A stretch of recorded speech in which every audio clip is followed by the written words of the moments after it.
स्वागत है आपका छत्तीसगढ़ को शिल्या भूमि में। मैं हूं आपके साथ। जो है बुलेटिन की शुरुआत करते हैं। मुख्यमंत्री विष्णुदेव साय रायपुर जिले के भंडारपुरी धाम में गुरु दर्शन और संत समागम मेला में शामिल हुए। उन्होंने भंडारपुरी धाम में सतनामी समाज गुरु गद्दी आसन के दर्शन और पूजा अर्चना कर प्रदेशवासियों की खुशहाली और सामाजिक समरसता की कामना की। उन्होंने सतनामी समाज के गुरुओं को सामाजिक एकता और भाईचारे का प्रेरणा स्रोत बताया। मुख्यमंत्री ने इस दौरान गुरु घासीदास की कर्मभूमि भंडारपुरी धाम को सजाने संवारने के लिए कई कार्यों की घोषणाएं की। उन्होंने हर साल आयोजित होने वाले भंडारपुरी मेला के लिए हर साल 20 लाख रुपए और मेला स्थल के विकास के लिए 30 लाख रुपए देने की घोषणा की। मुख्यमंत्री साय ने भंडारपुरी में मिनी स्टेडियम के जीर्णोद्धार के लिए 10 लाख रुपए और अटल समरसता भवन के लिए 20 लाख रुपए देने की घोषणा भी की है।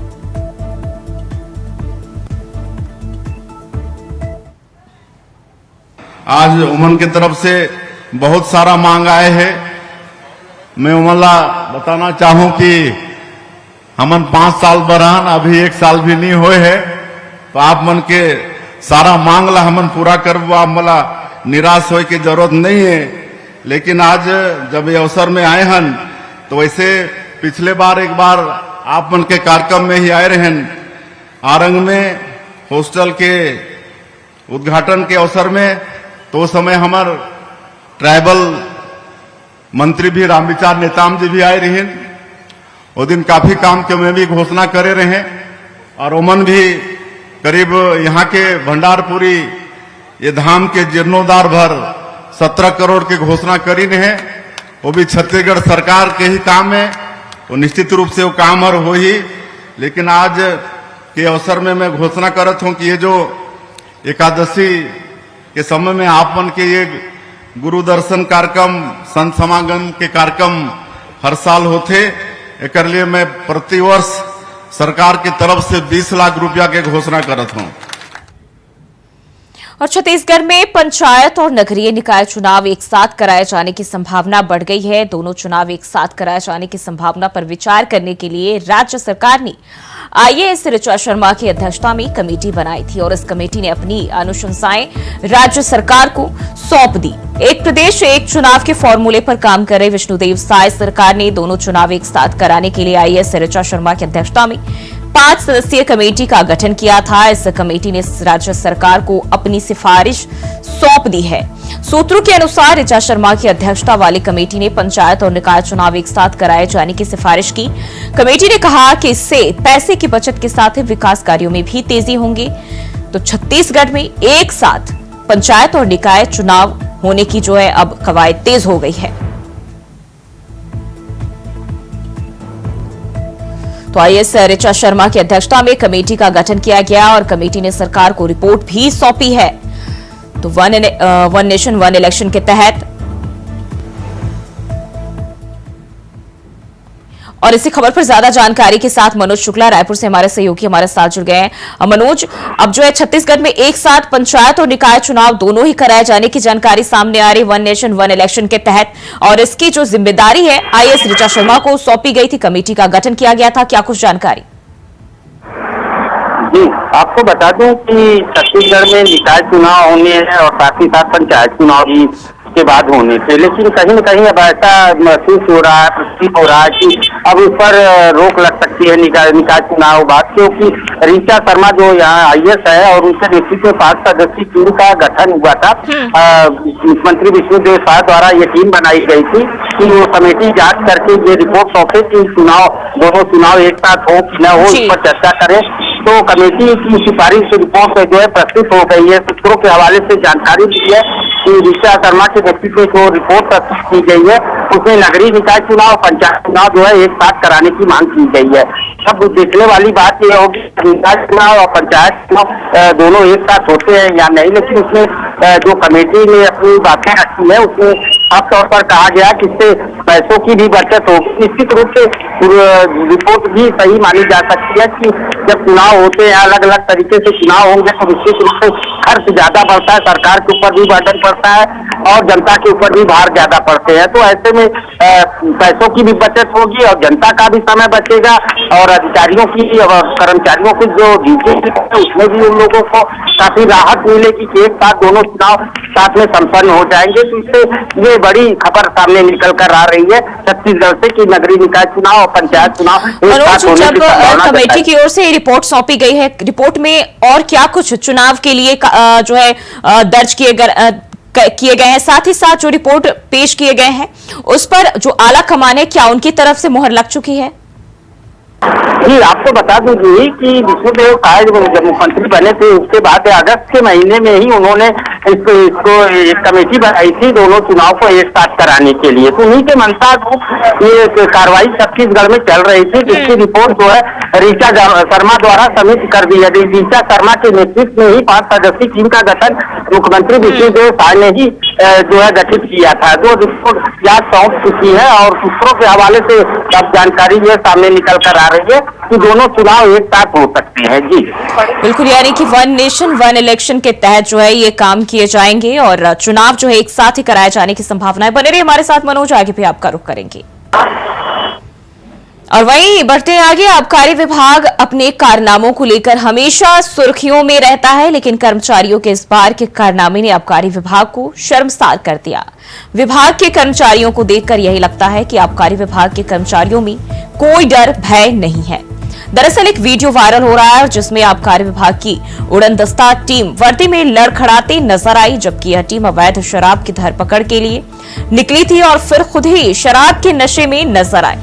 इस दौरान मौके पर मौजूद लोग इस पूरे घटनाक्रम से चौंक गए। वहीं वीडियो के वायरल होने के बाद सीएम साय पर सवाल उठ रहे हैं, क्योंकि आबकारी विभाग मुख्यमंत्री विष्णुदेव साय खुद अपने पास रखे हुए हैं और उसके बावजूद आबकारी विभाग अपने कारनामों को लेकर आए दिन सुर्खियां बटोरने में लगा रहता है। और एक बार फिर से मनोज शुक्ला का रुख कर लेते हैं। लगातार मनोज शुक्ला हमारे साथ बने हुए। मनोज, अब आबकारी विभाग को लेकर सीएम साय पर सवाल उठने लगे हैं, जो भी ये वीडियो सामने आ रही है उसको लेकर। जी, आपको बताऊं कि लगातार जो है आबकारी विभाग अपने कारनामों को लेकर छत्तीसगढ़ में सुर्खियों में बना रहता है। छत्तीसगढ़ का प्रमुख मुद्दा भी शराब विभाग माना भी जाता है। तो ऐसे में वीडियो सामने निकल कर आ रहा है, ये जो है विष्णुदेव साय के ऊपर गंभीर आरोप लग रहे हैं। ऐसा माना जा रहा है कि कहीं न कहीं आबकारी विभाग जो है अपने जो है हरकतों से बाज नहीं आ रहा। आए दिन शिकायतें ऐसी रहती है पूरे प्रदेश से कि शराब की दुकानों पे रेट से ज्यादा पैसा लिया जाता है, और ये सब बातें डेली आए दिन ऐसी खबरें सामने आती रहती हैं, लगातार देखने को मिलती है। और ऐसे में ये वीडियो सामने आना कि जो शराब आबकारी विभाग के अधिकारी हैं जो शराब दुकानों का निरीक्षण करने गए थे, तो खुद शराब के नशे में चूर्ण होकर इस तरह की हरकत कर रहे हैं, पब्लिक प्लेस पे उनका वीडियो सामने देखा जा सकता है। तो कहीं न कहीं यह सरकार के ऊपर गंभीर आरोप लग रहे हैं। जी मनोज, हर 1-2 दिन बाद जो है इस तरह के शराब से जुड़े वीडियो सामने आते हैं। यहाँ हैरत की बात यह है कि जो भी इस अवैध कारोबार के रखवाले हैं, जो इस पर शिकंजा कसने वाले हैं, वो खुद ही लड़खड़ाते नजर आ रहे हैं नशे में। बिल्कुल भी जिस तरह से वीडियो ये सामने निकल कर आया है पूरे सोशल मीडिया पे वायरल तेजी से हो रहा है, और ऐसे में लोगों के कमेंट्स भी आ रहे हैं, तरह तरह के कमेंट्स आ रहे हैं आबकारी विभाग को लेके कि एक तरफ सरकार जो है आबकारी विभाग को चुस्त दुरुस्त बनाने के लिए तमाम कोशिशें कर रहे हैं, वहीं दूसरी तरफ आबकारी विभाग के अधिकारी हो कर्मचारी हो इस तरह का वीडियो वायरल हो रहा, कहीं न कहीं सरकार के जो मंसूबे पर पानी फेरता नजर आ रहा है। और साथ ही साथ सरकार पर सवालिया निशान भी खड़ा करना दिख रहा है। सीधा सीधा इस वीडियो से आप खुद देख सकते हैं, और इससे गंभीर आरोप सरकार के ऊपर लग रहे हैं। जी बिल्कुल, जिस तरीके से हम देखें इस वीडियो के अगर हम देखें जो वीडियो सामने आए हैं, साफ तौर पर जो अधिकारी वो लड़खड़ाते हुए नजर आ रहे हैं। और बात करें तो ये विभाग खुद मुख्यमंत्री अपने हिस्से रख के चल रहे हैं। क्या कुछ काम हो रहा है? क्योंकि एक तरफ तो लगाम लगाने की बात करते हैं, दूसरी तरफ ये तस्वीरें कहीं ना कहीं सरकार की छवि पर, जो कुछ भी बना रही है सरकार, उनकी छवि पर सवालिया निशान खड़े करती है। बिल्कुल बिल्कुल जी, जिस तरह से आबकारी विभाग के अधिकारियों कर्मचारियों की हरकतें सामने आती है, कहीं न कहीं विष्णुदेव साय के ऊपर सवालिया निशान खड़ा होना लाजमी बन जाता है। और आपको बता दूं कि अभी कुछ दिन बीते दिनों की बात है कि जबकि आबकारी विभाग में कसावट लाने के लिए 35 अधिकारियों का जो है तबादला किया गया कि जिससे जो है छत्तीसगढ़ में आबकारी विभाग की छवि सुधरे, लेकिन इसके बाद ऐसी घटना निकलकर पुनरावृत्ति हो रही घटना की आए दिन, और तमाम ये शिकायतें मिलती रहती है। आबकारी विभाग के अधिकारियों की शिकायत है उनकी मिली भगत से शराब की दुकानों पर ज्यादा रेट लिया जाता है, लोगों से जो शराब पीने वाले लोग हैं उनके आरोप लगते रहते हैं आए दिन की ज्यादा दुकानों पे ज्यादा ओवर रेट चल रहा है। तो ऐसे तमाम बातें आती है जिससे निश्चित रूप से आबकारी विभाग की छवि धूमिल होती है। और साथ ही सबसे महत्वपूर्ण बात ये सामने निकल कर आती है कि आबकारी विभाग जो है मुख्यमंत्री विष्णुदेव साय के पास खुद है। जी बिल्कुल मनोज बने रहिए हमारे साथ, आगे भी आपका रुख करेंगे। और वहीं बढ़ते आगे, कुख्यात गैंगस्टर अमन साहू को आज रात कड़ी सुरक्षा के बीच झारखंड से रायपुर लाया गया। इस ऑपरेशन में झारखंड और छत्तीसगढ़ के 30 से अधिक अतिरिक्त पुलिस बल के साथ कड़ी सुरक्षा में रायपुर लाया गया। अमन साहू को प्रोडक्शन वारंट पर लाया गया है और फिलहाल उसे रायपुर क्राइम ब्रांच के ऑफिस में कड़ी सुरक्षा के बीच रखा गया है। अमन साहू को आज कोर्ट में पेश कर पुलिस रिमांड पर लेगी। अमन साहू पर रायपुर के तेलीबांधा इलाके में कारोबारी के ऑफिस के बाहर गोलीबारी कराने का आरोप है और इस मामले में पहले से ही पुलिस ने गैंग की एक महिला सदस्य समेत 12 अन्य सदस्यों को गिरफ्तार कर जेल भेज दिया है।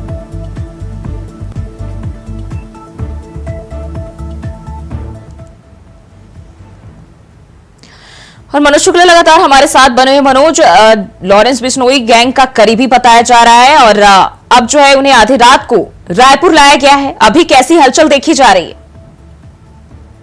आपको बता दूंगी कि आज के डेट में छत्तीसगढ़ की सबसे बड़ी खबर है लॉरेंस बिश्नोई का ये गुर्गा भी कहा जा सकता है, उसका करीबी भी माना जाता है। ऐसे में जो है उसको पुलिस द्वारा रायपुर लाना ये पुलिस की बड़ी उपलब्धि मानी जाती है। आपको बता दूं छत्तीसगढ़ में जब से बीजेपी की सरकार बनी है लगातार कानून व्यवस्था को लेकर कांग्रेस जो है निशाने पर सरकार को लेती आ रही है। ऐसे में लॉरेंस बिश्नोई के करीबी को लेके आना जो है यहाँ के छत्तीसगढ़ के पुलिस के लिए एक बड़ी उपलब्धि भी मानी जा सकती है।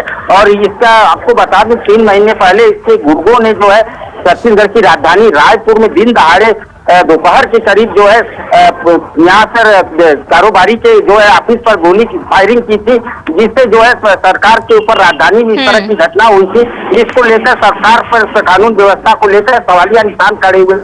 काफी चर्चित मामला ये है और ऐसे में पुलिस लगातार जो है ये इसको गिरफ्तार करने के लिए लगातार हाथ पांव मार रही थी। और इसके कुछ आपको ये भी बता दूं इसमें जो इस घटना में शामिल थे इसमें करीब 12 आरोपी अभी भी जेल में बंद है और पुलिस जो है अमन साहू की तलाश कर रही थी। अमन साहू जो है झारखंड में बंद था, पुलिस उसको 5 बार वहां से लाने का प्रयास किए, 5वीं बार पुलिस को बड़ी सफलता हासिल हुई है। ट्रांजिट रिमांड पर लेकर आई है और इसको आज न्यायालय में पेश करेगी पुलिस और उसके बाद रिमांड पर लेने का प्रयास करेगी। उसके बाद बड़े खुलासे इस मामले में हो सकते हैं। बिल्कुल, यानी कि अभी भी कड़ी सुरक्षा के बीच उसे रखा गया है और आगे भी पूछताछ की जाने की संभावना है। बहुत बहुत शुक्रिया मनोज तमाम जानकारी के लिए।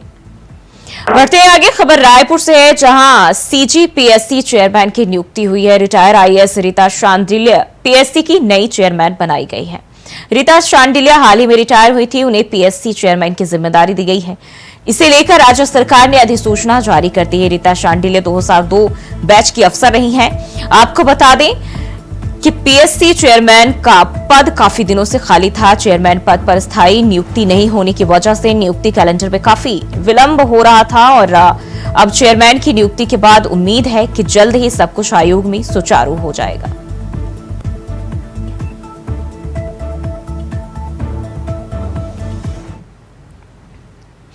बढ़ते आगे, कांग्रेस के वरिष्ठ नेता एवं पूर्व डिप्टी सीएम टीएस सिंहदेव ने प्रदेश में कानून व्यवस्था को लेकर सरकार पर निशाना साधा। पूर्व डिप्टी सीएम ने अपने सोशल मीडिया अकाउंट पर लिखा, सभी छत्तीसगढ़ वासी बहुत ही कष्ट के साथ प्रदेश को एक भयावह अपराध प्रदेश में तब्दील होते हुए देख रहे हैं। अपराधी निर्भीक हैं, जैसे उन्हें या तो प्रशासन का डर नहीं या फिर उनके समर्थन में पूरा भरोसा है। सूरजपुर में प्रधान आरक्षक की पत्नी और बेटी की बेरहमी से हत्या ने एक बार फिर सरकार और कानून व्यवस्था की निष्क्रियता को उजागर किया है। जब एक पुलिसकर्मी के परिवार को इस तरह खतरे में देखा जा रहा है तो आम नागरिकों की सुरक्षा का क्या हाल होगा। सरकार की सुरक्षा व्यवस्था में चूक ने हमारे समाज को एक डरावनी भविष्य में धकेल दिया है, क्यों लगातार हो रहे अपराध और समाज में फैलते भय के बाद भी सरकार में सुधार की कोई योजना नहीं है। भाजपा सरकार जवाब दे कि आखिर कब तक प्रदेश को ऐसी बर्बरता और अराजकता को सहन करना पड़ेगा। याद रहे कि हमारे सुरक्षा बल और उनके परिवार भी छत्तीसगढ़ परिवार का हिस्सा है। उनके खिलाफ ऐसे अन्याय और अपराध नाकाबिले बर्दाश्त है और अब खामोशी नहीं।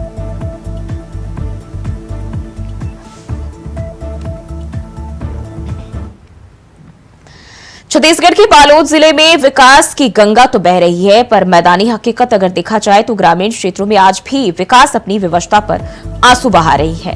पंचायतों से संबंधित विभाग के कर्मचारियों द्वारा जमकर भ्रष्टाचार किया जा रहा है। संबंधित विभाग में उच्च पद पर बैठे अधिकारी ना सुनने को तैयार हैं, ना देखने को।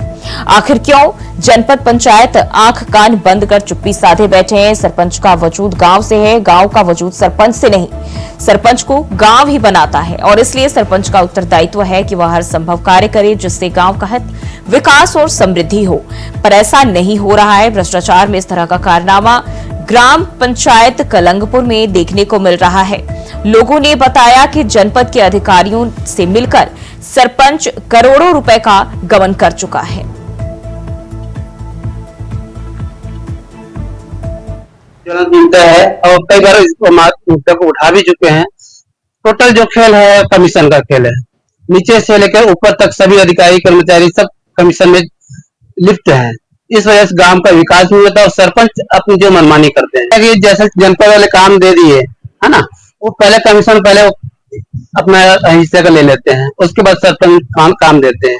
जिसके काम हो या ना हो उनको इससे कोई मतलब नहीं है। कार्रवाई के लोग आवाज उठाते हैं पर उनकी आवाज को दबा दी जाती है। सिर्फ कमीशन, अब सभी अधिकारी कर्मचारी लिप्त है इसमें, कौन उस मुद्दे को देखेगा।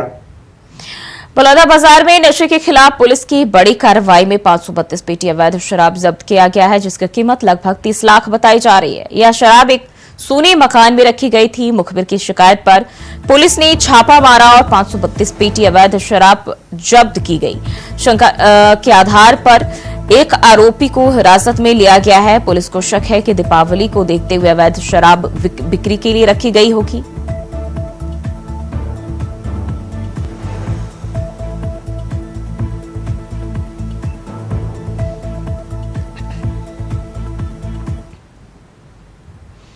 और नक्सलियों ने स्वीकार किया है कि दंतेवाड़ा और नारायणपुर जिले की सीमा पर थुलथुली में 4 अक्टूबर को हुई मुठभेड़ में उनके 35 साथी मारे गए हैं। पूर्वी बस्तर डिवीजन कमेटी ने एक प्रेस नोट जारी कर इस मुठभेड़ की जानकारी दी, जिसमें कहा गया कि मुठभेड़ के बाद पुलिस ने 31 नक्सलियों के शव बरामद किए गए थे, जबकि 4 शव नक्सली अपने साथ ले गए थे, जिन्हें अबुझमाड़ के जंगल में अंतिम संस्कार किया गया उनका। और यह मुठभेड़ उस समय हुई जब पुलिस के जवानों ने नक्सलियों को घेर लिया था।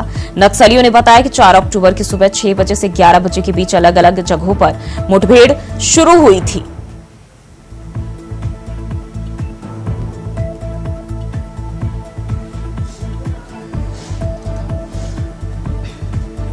तो 4 अक्टूबर को हुए नक्सली मुठभेड़ की बात जो है अब नक्सलियों की ओर से प्रेस नोट जारी कर कबूला गया है और उन्होंने बताया कि 31 नहीं 35 नक्सली इस मुठभेड़ के दौरान मारे गए थे, जिनमें 4 के शव नक्सलियों ने बरामद किए थे और उनका अंतिम संस्कार उन्होंने किया था। वहीं अगर 31 शव की बात करें तो ये पुलिस लेकर अपने साथ आई थी और ये प्रेस नोट नक्सली की ओर से जारी किए गए हैं। तो नारायणपुर मुठभेड़ में 35 नक्सलियों के मारे जाने की पुष्टि नक्सलियों की ओर से प्रेस नोट जारी कर किया गया है।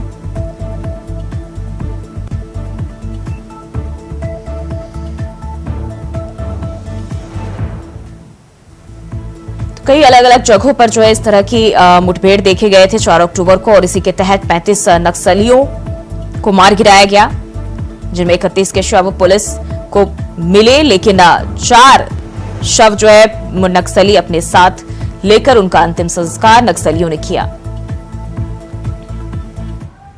बढ़ते आगे, दुर्ग में विश्व हिंदू परिषद और बजरंग दल ने दुर्ग कोतवाली थाना में शिकायत दर्ज कराई। सोशल मीडिया फेसबुक में हिंदू देवी देवता पर अभद्र टिप्पणी करने वाले शख्स के खिलाफ कड़ी कार्रवाई की मांग की। इस मौके पर विश्व हिंदू परिषद बजरंग दल के दुर्ग अध्यक्ष एवं संयोजक ने बताया कि सोशल मीडिया फेसबुक पर किसी व्यक्ति द्वारा भगवान श्री राम और माता सीता के बारे में अभद्र टिप्पणी की गई, जो कि घोर निंदनीय है। विश्व हिंदू परिषद इसकी घोर निंदा करता है। अभद्र टिप्पणी करने वाले शख्स के खिलाफ कड़ी कार्रवाई कर सजा दी जाए। वहीं मामले पर दुर्ग अतिरिक्त पुलिस अधीक्षक अभिषेक झा ने बताया कि मामले को संज्ञान में लेते हुए दुर्ग पुलिस ने आरोपी को हिरासत में ले लिया है।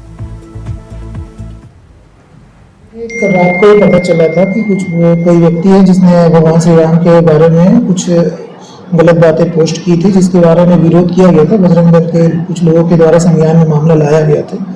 पुलिस के द्वारा मामला संज्ञान में आते ही तत्काल उसकी पहचान करने की कार्रवाई चालू कर दी गई थी और आरोपी को आज उसको पकड़ के हिरासत में ले लिया गया है। उसमें बीएनएस की धारा 299 और आईटी एक्ट की धारा 66B के तहत भी कार्रवाई इसमें की गई। बढ़ते हैं आगे। सूरजपुर जिले में बदमाशों के हौसले इतने बुलंद है कि अब बदमाश पुलिस पर भी हमला करने से नहीं चूक रहे हैं। चाय पी रहे आरक्षक की एक युवक से बहस हो गई और इतने में बदमाशों ने पास ही के होटल से चूल्हे पर कढ़ाई में खौलते तेल को आरक्षक के ऊपर फेंक दिया, जिससे बुरी तरह झुलस गया। वहां मौजूद आरक्षकों ने घायल को अस्पताल पहुंचाया, जहां प्राथमिक इलाज के बाद उसे मेडिकल कॉलेज अंबिकापुर रेफर किया गया। फिलहाल पुलिस आरोपी युवक की तलाश में जुटी हुई है। पूरा मामला कोतवानी थाना क्षेत्र का बताया जा रहा है। एक पुलिस आरक्षक थे, उनको गरम तेल छिड़क दिया गया था उनके ऊपर, तो उनका सीने और पीछे बैक में जलने का निशान था। 10 से 15% शरीर का हिस्सा उनका जला हुआ था, जो कि सुपरफिशियल इंजरी था, ज्यादा गहरा मतलब जला हुआ नहीं था। और प्राथमिक उपचार के बाद उनको अंबिकापुर रेफर कर दिया गया है। अभी स्टेबल है उनका कंडीशन, मतलब खतरे से बाहर है। और खबर रायपुर से है, जहां डीएड यानी डिप्लोमा इन एजुकेशन अभ्यर्थियों ने तूता नफा रायपुर में अनिश्चितकालीन धरना पर बैठे हजारों युवाओं ने रावण का पुतला दहन किया। चौंकाने वाली बात यह है कि सर्वोच्च न्यायालय से जीतने के बाद हाई कोर्ट, सुप्रीम कोर्ट के आदेश के पालन के लिए डीएड अभ्यर्थियों अनिश्चितकालीन हड़ताल में जो है ये बैठे हुए हैं। और डीएड अभ्यर्थियों की सिर्फ एक ही मांग है, सर्वोच्च न्यायालय के आदेश पालन कर सहायक शिक्षक पद पर नियुक्त किया जाए। तूता धरनास्थल पर डीएड अभ्यर्थियों का प्रदर्शन 2 अक्टूबर से शुरू हुआ। वहीं धरनास्थल पर अचानक एक महिला अभ्यर्थी की तबीयत बिगड़ गई, जिसकी फिलहाल अस्पताल में इलाज जारी है।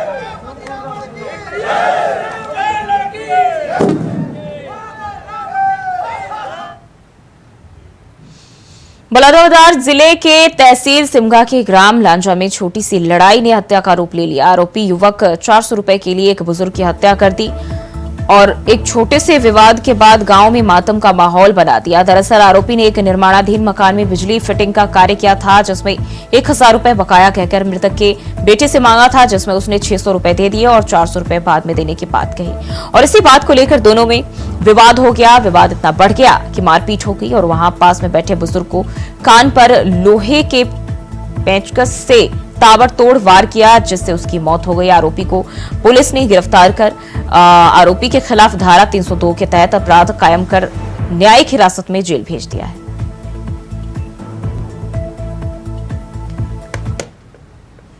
और छत्तीसगढ़ को शल्य भूमि में फिलहाल के लिए बस इतना ही। खबरों के लिए बने रहिए इंडिया वॉइस के साथ।